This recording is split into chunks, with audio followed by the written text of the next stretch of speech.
Hello everyone. আজকে এই জল বাদলের দিনে সবারই নিশ্চয়ই বিকালে কিছু না কিছু খেতে ইচ্ছা করে, খাওয়ার জন্য মন উথাল পাতাল করে। তো আমারও করছিল, তো সেই জন্য খুবই পিৎজা খেতে ইচ্ছে করছিল। তো যেইটুকু বাড়ির মধ্যে ছিল সেই সব জিনিস দিয়ে কী করে পিৎজা করেছি সেটাই তোমাদের দেখাচ্ছি। এইটা হচ্ছে ইস্টটাকে আমরা অ্যাক্টিভ করে রেখেছিলাম।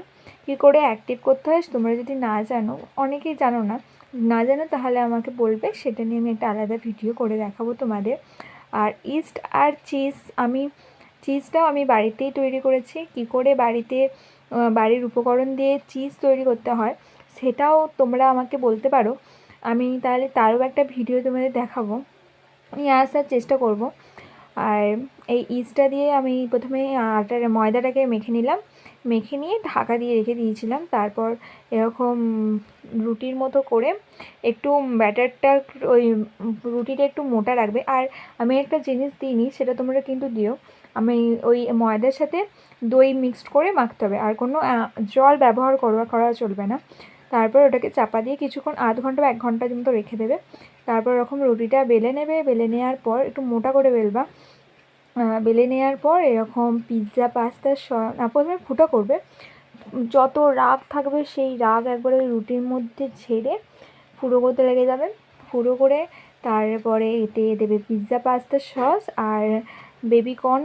এখানে কর্ন দিয়েছি, টমেটো ছিল, টমেটো একটু নিয়ে দিয়েছি, আর পেঁয়াজ দিয়েছি।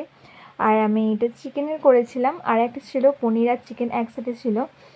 আর এটা কিন্তু করছে আমার দিদি, ক্রেডিটটা দিদির, আমি দিদিকে বলে দিচ্ছিলাম। আর না, দিদি নিজেই করছিলাম, আমি দেখছিলাম, আমার ভিডিওটা করছিলাম। চিজটা আমি করেছি, চিজটা তোমাদের দেখালাম। যতটা দুধ হবে অনেকটা কমই চিজটা হয়, যেহেতু অনেকটা দুধ লাগে। দুধটা জল মেশানো চলবে না, দুধটাকে নিতে হবে। তো দেখো কেমন লাগে। তোমাদের যদি এরকমই ক্রেভিং ওঠে খাওয়ার, তাহলে তোমরা নিজেরা করে নিও, আমি তোমাদের ভিডিও করে দেখিয়ে দিচ্ছি। আর যদি তোমরা ওই ইস্ট অ্যাক্টিভ আর চিজের রেসিপি তোমরা চাও, তাহলে আমি তোমাদের এর একটা পরে ভিডিও তোমাদের আমি দেখাবো। তাহলে দেখো, এটা আগে আমাদের